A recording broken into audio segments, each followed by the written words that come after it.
So welcome back to another session of our IIBA Tampa Bay Lunch and Learn.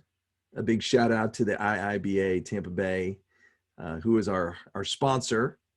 And we hope that if you're new to this session and you're not familiar with us, that you will come visit us on Meetup, IIBA Tampa Bay on LinkedIn, IIBA Tampa Bay on Facebook, any way that you can find us and join our group. We are growing very strong. So it's a great group to be a part of. We've had to kind of compensate for the fact that we don't actually get to see each other in person, but we hope that that will go away soon and that we'll all get to cross paths with one another again without face masks, hopefully. If you'll look in the text chat, Cliff has done a great job of putting our links out there. So please feel free to click on them and join us and participate. Okay. So we're in session number 9. This is called Do More with Less. It's about working smarter and going faster. For those of you that aren't familiar, my name is Richard Frederick, and I teach a course on requirements, development, and management for business data analytics, the language of data. I also teach a project management course for business data analytics, the language of data. And I always joke with the attendees and anybody who sees this slide that if you're struggling with requirements, you're not alone, because all of these logos represent organizations that are trying to wrap their arms around the complexity of requirements. And it is difficult. Requirements are very, very difficult. So I've put together a course to not only teach requirements, but more specifically to teach requirements for business data analytics. Here's the agenda, just really quickly. It's a traditional requirements class, but it specializes in data. And the reason it specializes in data is because of the digital transformation and the work by organizations to implement or basically take advantage of intelligent assistance as part of our jobs. A little bit of background about me. I owned a software company in the 1990s where we specialized in integrating software, different applications into solutions for workflow automation. We built software robots called Autobots. My company's called Assured Solutions. I'm still called Assured Solutions. I don't do that anymore. I'm an instructor now, trying to teach other people how to stay one step ahead of automation, which is here now and is going to change your job, not take your job. I'm always telling everybody it's not going to take your job. It's going to change your job. The example I use is the typewriter. For those of you that don't remember, there used to be typewriters, and now we have email. And for a lot of people, email is ancient technology. So they're like, email, that's old school. I'm like, well, then, you don't remember typewriters at all. But email changed our jobs. It took some jobs, but generally speaking, it changed all the jobs. And that's what we see happening with intelligent assistance, which is enabled by data. So data is your future. I don't care what you do. If you're in the software business and whether you're a project manager, scrum master, business analyst, product owner, data is your future. And the sooner you climb on board with the reality that intelligent assistance is here, the more likely you are to have a career that benefits you in the future. So this particular section, we're going to talk about efficiency, which is pretty funny because I go to people all the time and I talk about efficiency. Usually this is the very first thing I talk about in all of my classes. So if you were to come take a class from me, I'm going to talk to you about right up front about how to work smarter and go faster. I'm going to talk to you about why you should care about efficiency and the 3 ways that people operate. for people that are new online, you'll see a column of photographs to the right of the slide, and that represents what I call the team of the future. So at the top is my business analyst, product owner. Underneath is my project manager slash scrum master. Underneath that is my IT system architect. Underneath that is my developer, data scientist, subject matter expert. Underneath that is my QA tester. And at the bottom is a blue image of a person, which is intelligent assistance. You notice I didn't say artificial intelligence because we're not there yet.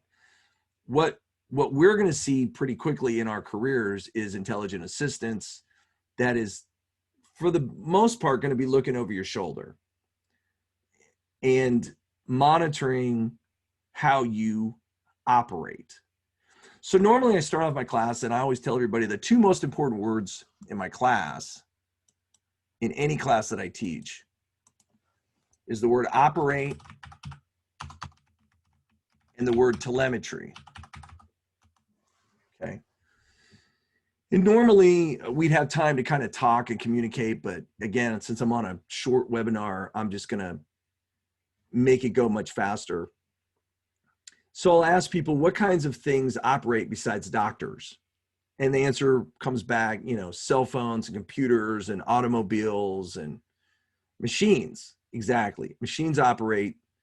And then sometimes people will say systems, and I'm like, exactly. Systems operate. And that's really what I'm trying to get to. And the systems that operate generate telemetry or data. And that's it. That's the most important thing you really need to understand, whether you're a business analyst or a project manager, because at the end of the day, you're going to be measuring the telemetry on how the machine is operating. What's kind of fascinating, and we're going to be covering this in future sessions, is that most business analysts and product owners focus on the technical side of the way the machine operates, but really that's only half of the equation. The other half of the equation is the accounting side, hence the word business analyst as opposed to technical analyst. So the business side of the equation, we're going to be talking about in future sessions, but we're starting here because this is the reason that we all exist. We exist as business analysts to help institutions work smarter and go faster. If you thought your job was to just gather requirements, you probably won't have that job very long.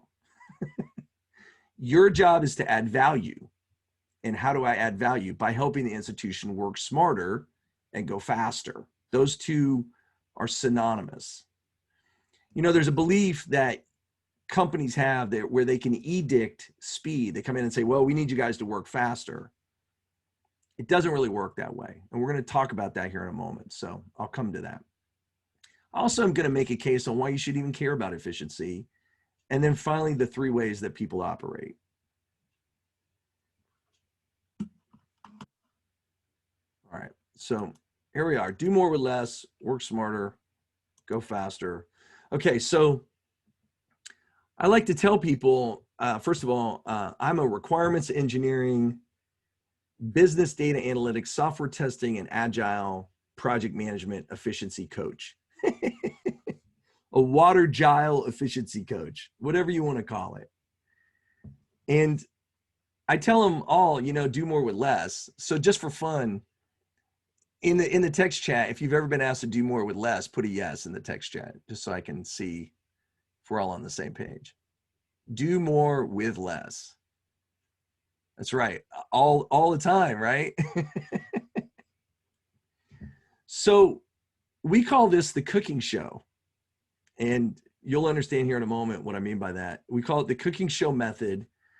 Everyone eats, knows something about food, and can relate to the endeavor. That's why we call it the cooking show, because I want you to understand that the idea of doing more with less has been around for a very, very long time. And I'm going to give you the secret to efficiency on one slide, which I can't make it any simpler than that. And that's the idea behind efficiency. So there's only two things you got to know. And really, if you had to boil it down to one, there's only one thing you really got to do to become more efficient, and that's to design for reuse. And I wrote the word structured requirements because in the previous sessions, I've talked about requirements as inventory. So I'll get into that here in a moment. I'll talk about that in about a second. And then the second thing, although the first is absolutely critical, the second thing is to prep in advance, which I'm calling agile assembly. Assembly, and we talked about waterfall and agile assembly last week. It doesn't have to be agile. So let me just touch on that for a moment. I've been working with organizations all over the United States, and it's fascinating to me when I get into conversations with people about efficiency or going faster or methodology. And the irony is a lot of companies are transitioning from waterfall to agile, and they're not really seeing dramatic increases in efficiency that they had expected. And so they don't really understand why. And the bottom line is because they didn't actually set their shop up to go fast to begin with. So the real key to speed in any environment is how you set up the work to be assembled. And there's really two ways to do it. You can either do it the easy way or you can do it the hard way. So I'll give you an example with macaroni and cheese. Okay. So I go into a lot of companies, and I'm joking, but I'm using this as an analogy, macaroni and cheese. And some companies, the way they make macaroni and cheese is they own a wheat farm and they own a dairy farm, and they start from scratch, and they, grow the wheat and process the wheat and, make the noodles, and they raise the cows and they milk the cows and they process the cheese, and then they, put it all together. And it's a very complex endeavor. All right. And the irony of it is they're not really in the macaroni and cheese business. They're just doing it that way because, well, let's say people like job security. As opposed to my approach, which is macaroni and cheese in a box. You buy a box, it's got macaroni in it, it's got the little packet, you boil the macaroni, once it's boiled, you drain the water, you tear the packet open, you squeeze in the cheese, you mix it up, boom, it's ready to go. All right. Companies, institutions, organizations, many of them love complexity. They thrive on complexity. Great. When you thrive on complexity, you make it very difficult to get a lot of work done. I mean, that's just the reality. And you're going to put your staff has to work much harder to get things through the pipeline because the environment itself is tremendously complex. Now, I'm not saying that there's no value in complexity, so please don't misunderstand what I mean by this. But understand that if your goal is speed, then you have to set it up to go faster. It's not, you can't edict it. You can't say, hey, we need you people to work faster. Management has to set everything up. And what's the most important thing that you want to set up? Reuse. Design for reuse. And let me give you an example.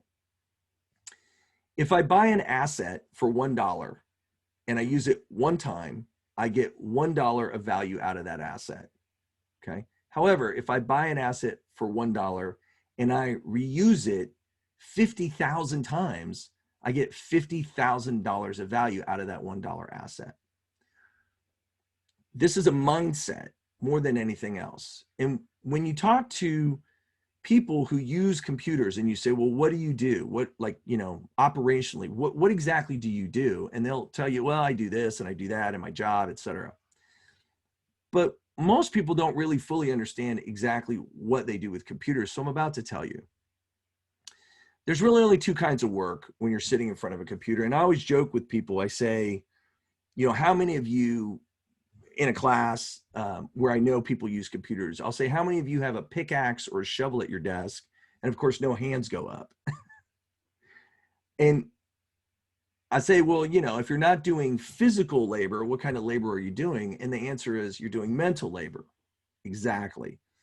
So then what specifically are you doing? Well, now let me break it down to just two things. You're either doing operational work, which is when your fingers are touching the keyboard, or you're doing analytical work, which is when you're thinking. And that's it. Those are the only two types of work that we do on a computer. We either do operational work or we do analytical work. Great. When we do operational work, what we're really doing is we're manufacturing intellectual property. So every time you go and you write an email to somebody, you say, hey, I'm going to write this email, and it's a brand new email, and I've never written it before, and I'm not going to reuse any text from any other emails that I've written in the past. I'm creating a custom piece of inventory. It's absolutely custom, okay? Most expensive way to do something is custom. I always ask people, how many of you are wearing completely custom clothing from head to toe? And no one raises their hands, and I'll say, why? And then they'll say, because it's expensive. Exactly. Most of us wear pre-manufactured clothing off the shelf. Why? It's cheaper. But we don't create intellectual property the same way. We like to create custom intellectual property. Why? Because we get bored. We don't want it to be the same over and over again because we want some mental challenge. Great. But I want you to be aware of this as you're an analyst and you're looking at your shop and trying to understand why is it that your methodology or your assembly process isn't as effective as it could be. And a lot of it's because everybody's way more creative, and they're not taking advantage of the fact that they've already built a lot of existing digital assets or intellectual property that they have available. They didn't set up their shop to leverage all of these assets that they have. Now, what's interesting is I owned a software company, and as part of owning a software company, you pretty much figure out that object-oriented programming is the most efficient way to operate. Well, it's the same thing with every other aspect of manufacturing intellectual property. So maybe you don't write code, but let's say you create Word documents or Excel spreadsheets or PowerPoint files. Then let's just call it object-oriented documentation. Same concept. And I always point out to institutions that usually they're sitting on a diamond mine of reusable intellectual property in the form of Microsoft Office files, Word, Excel, PowerPoint, all these different files that are available to them, but no one's set them up for reuse. It's like, oh, we built it, we archive it, we forget about it. We rebuild it, we archive it, we forget about it. We rebuild it again, we archive it, we forget about it. And you don't make progress heading that way. And the other thing you're going to find out is that eventually the companies in the background are going to drive intelligence into the process and expose the fact that you're not efficient. And that's the reason why we're doing this phone call today, or this session today, because I think it's really important, especially for business analysts who are supposed to be on the bleeding edge of all of this, to be the most efficient people in the shop. It's like Dr. Heal Thyself. Like, if you're not efficient, then what are you doing being a business analyst? I mean, that's really why I start here. Now, let me talk about why you need to be efficient. And there's really only two reasons. I could work off this whole everything off this one slide, but I'll give you other slides, I promise. The first reason is money loses value over time because of inflation. And the second reason that you need to care about efficiency is that 100% of the people are not 100% productive 100% of the time.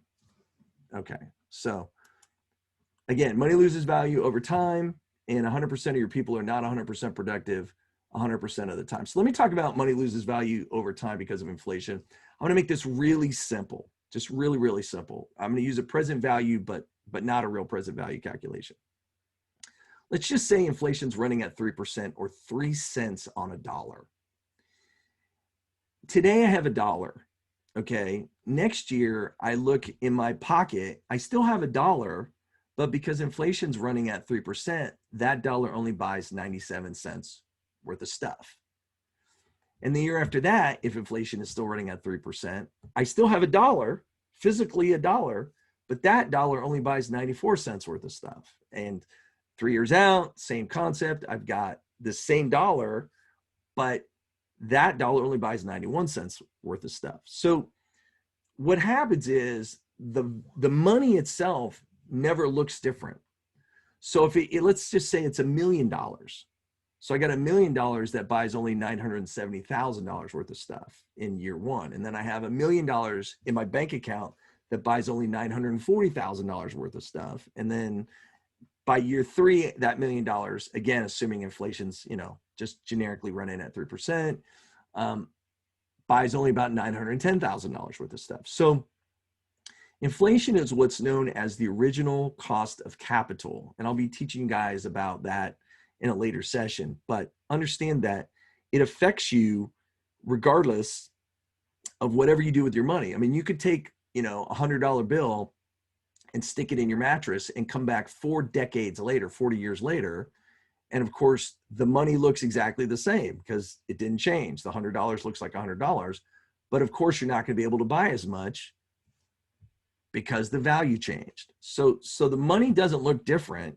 It's just what it buys changes. So I tell this story to everybody who will listen, especially organizations that are nonprofits or are government operating. And the reason I bring this up is because even in a nonprofit environment, you're going to at least need to be 3% more efficient every year just to keep up with inflation. Now, remember, inflation goes up and down, up and down, up and down, but we're talking over many, many years. Inflation theoretically averages out to about 3 cents on a dollar. So institutionally, you've always got to have your eye on trying to at least get 3% more efficient as you move through your process. Okay. Now let me show you this slide and give you the story behind this. So we started out, Assured Solutions started out as a network troubleshooting business. We went into companies and helped them when their network went down. And so you didn't call us, you call us when your network was blowing up. That's how we were like the firemen. We came in after the fact. And what we would do just very quickly is to make sure your network was running right, we would run something known as a time domain reflectometer from every jack in the wall back to the closet, which is a home run. Now, the time domain reflectometer is also known as a pentascanner. So we'd scan every jack in your shop and make sure your physical cabling structure was clean and smooth. Everything was running really well. Then what we would do is we'd put a network traffic analyzer on your network and we would monitor network utilization. And what was really interesting about this was that everywhere we went, small company or big company, we got a reading that's very similar to what I'm showing you on the screen. So it went like this. It went Monday traffic is slow, Tuesday picks up, Wednesday peaks, Thursday slow, and then Friday slows down again. So week in and week out, we would see this curve go up and down, up and down, up and down. Okay, so I have a site full of analysts. So anybody, why is traffic slow on a Monday? In the text chat, just right. Why is traffic slow on a Monday? It's not a trick question, I promise you. Logging in, okay. Yeah, there's no wrong answers in my class. So traffic slow on a Monday. Anybody? Still not productive from the weekend. Okay, I mean, that's where I'm going right there. Everyone forgetting their password. Okay, I'll take all of those things. It's Monday. Hey, how was your weekend? Everybody's like just getting ramped up, right? So Monday, traffic slow, Tuesday picks up, Wednesday's hump day, Thursday's ladies night, Friday, everybody's out the door again.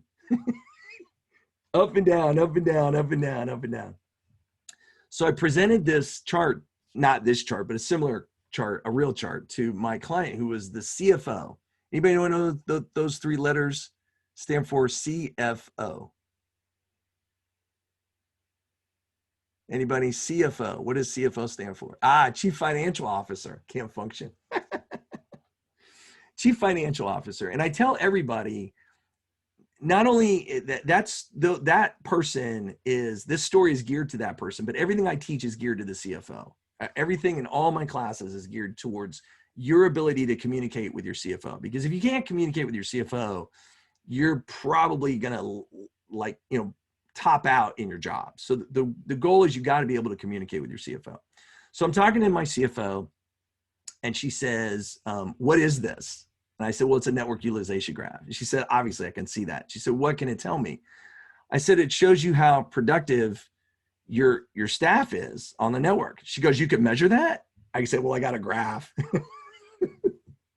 So how productive are we? Well, normally I get in and we'd go through and ask everybody, but I'm running low on time. And this one's going to go over a little bit because I got a lot to tell you. Most institutions operate at about 70% productivity, okay, on average. So, and I told her that. I said, it's about 70%. And she said, well, what do you call the other 30%? I said, we call that administrivia.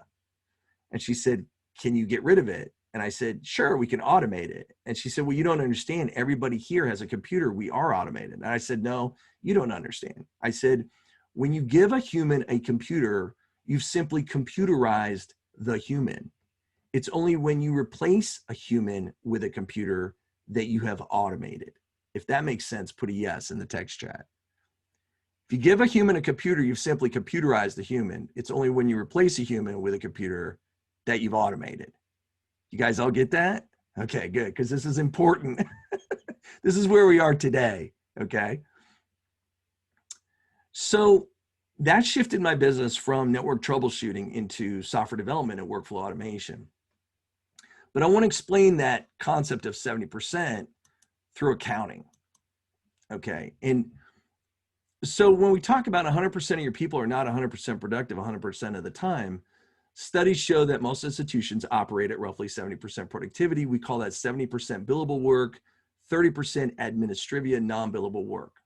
Now, each of us that collects a paycheck from an institution on the institution side is known as a fully burdened resource.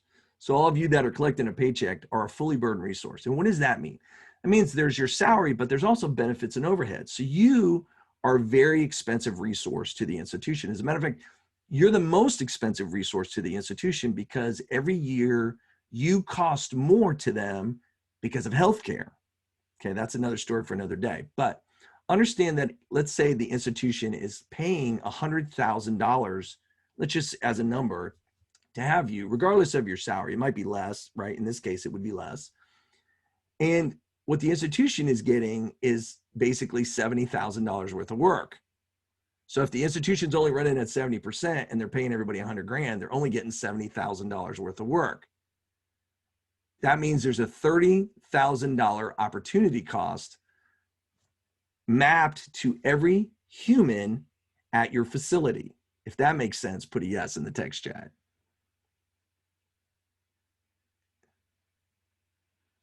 Let this sink in. Okay. So this is how I sold robots, is that I knew that every institution was only running at about 70% and that we could pick up business by simply helping to close that gap of the 30%. Now, the reality is you're never really going to get humans to operate at a higher level of productivity. What you're going to do in the long run is you're going to substitute the work. And what do we mean by that? Operational work is going to disappear and be taken over. A lot of it is going to be taken over by intelligent assistants. And then the work that's left for those of us is going to be analytical work, which is where you should be heading anyway. And that's the reason why I'm teaching all of these sessions, is to prepare you for this oncoming shift where a lot of the operational work, really anything that can be done more than once, which would be twice. If you do something exactly the same way twice, it's a candidate for automation. In the past, we had to elicit that out of our stakeholders, but we don't have to do that today. Why? Because of things like Office 365 and Delve Analytics in the background can monitor how your institution and how all of your resources are operating, and can identify areas where we can come in and make people more productive, more efficient in the way that they operate.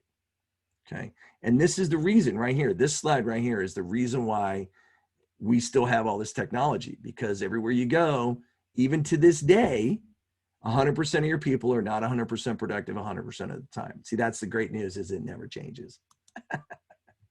So all my classes have really got, I tell people there's only 3 lessons in all my classes. Whatever class you take, there's 3. And lesson number 1 is that the game is rigged against you, because I always like to start off on a positive note. And let me explain what I mean by that. The game is rigged against you when you don't know you're in a game. And the game that I'm talking about is the numbers game.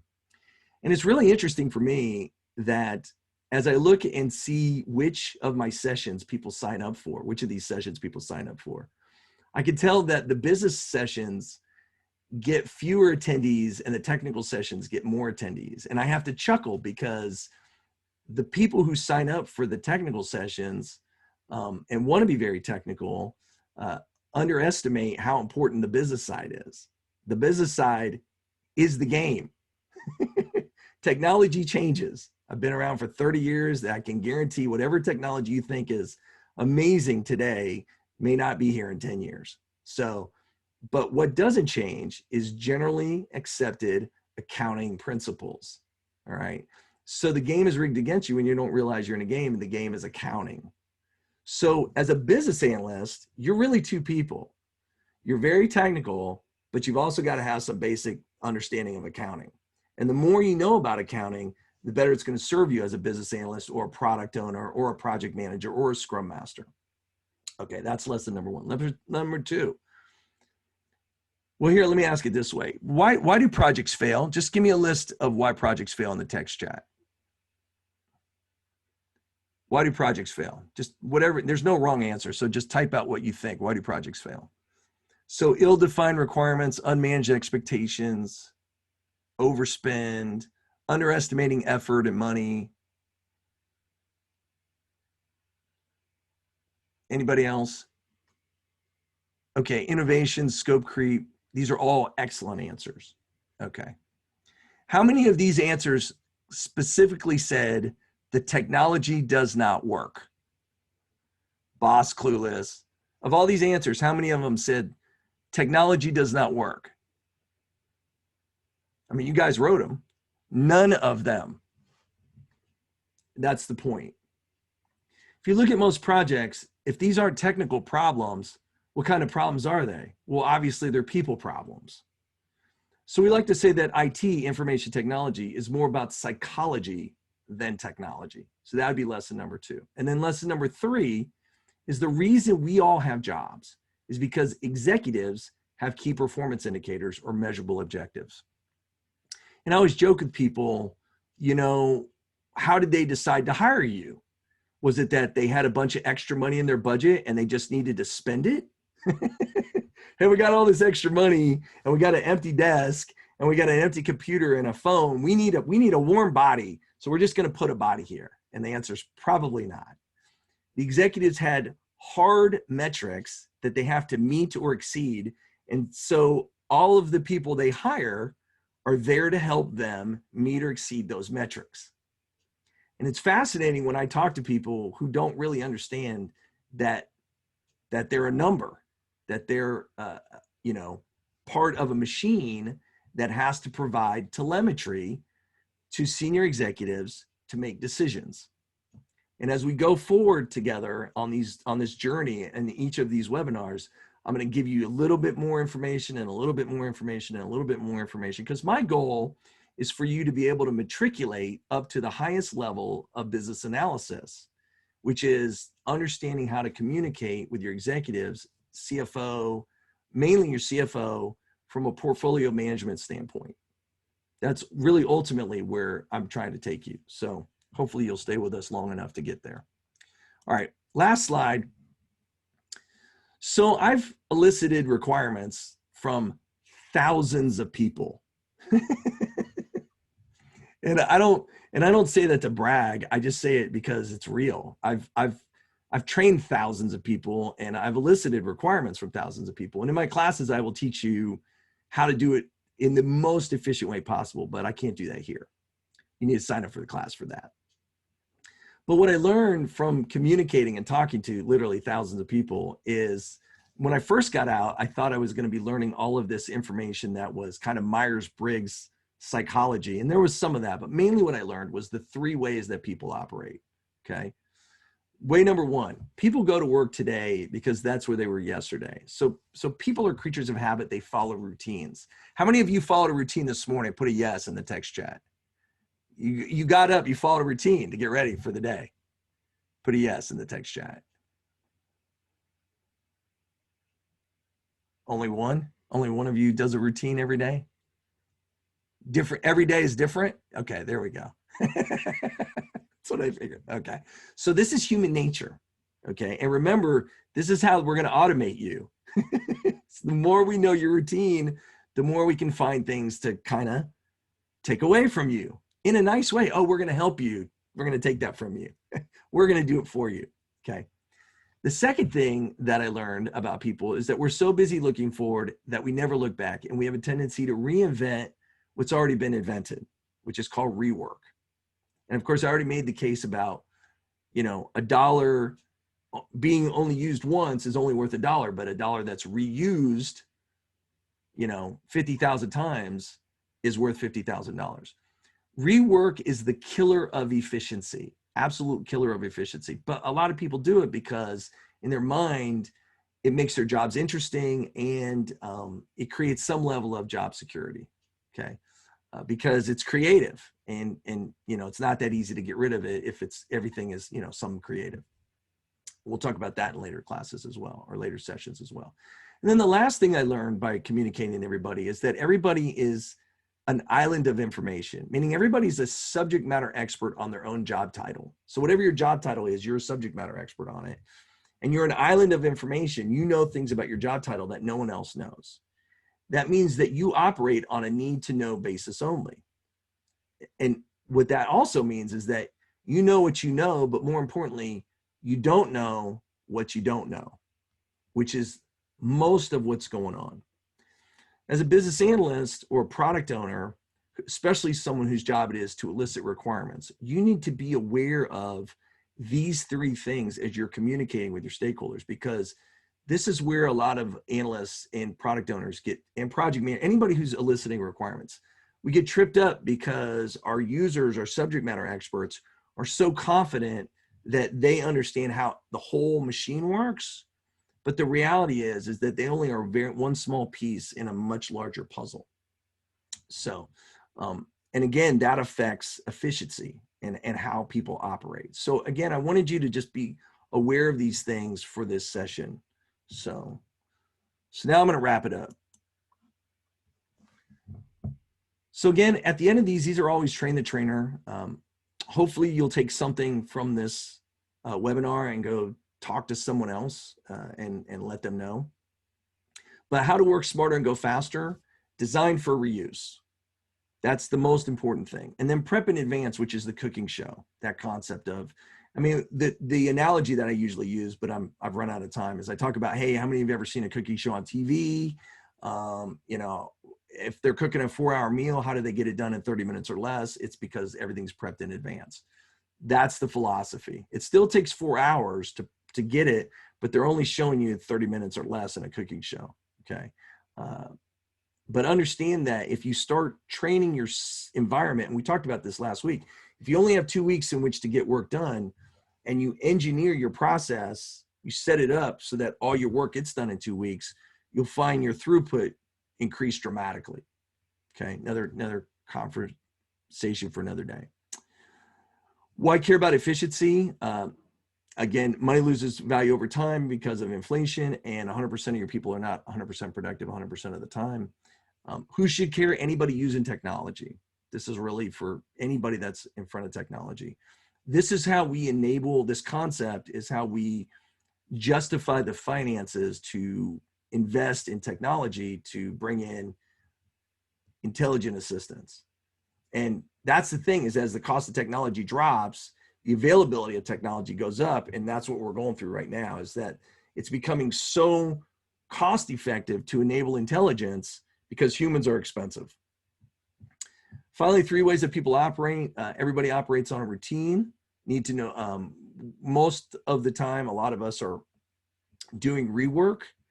And then the last thing is everybody operates on a need to know basis only. Okay. So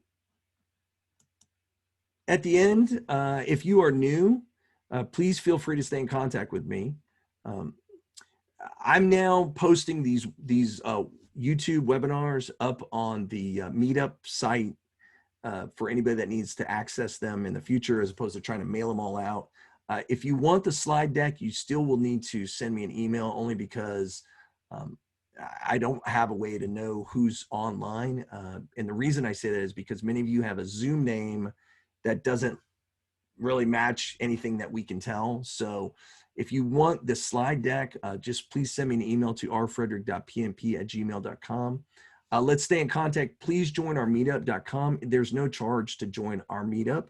There is a charge to become a member of the IIBA. It's nominal, but there's no charge to be a member of our meetup or to become a member of our LinkedIn group. You can reach me on linkedin.com, or if you want to learn more about my classes, let's schedule a Zoom meeting at meetings.hubspot.com. So any questions? I'm in no hurry today. So anybody that's got any kind of questions, feel free to ask away.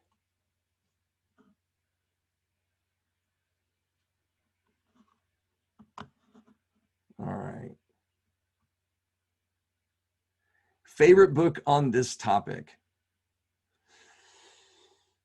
There's a lot of books. I guess they're old school, actually. I always tell everybody, study anything you want as long as it's accounting.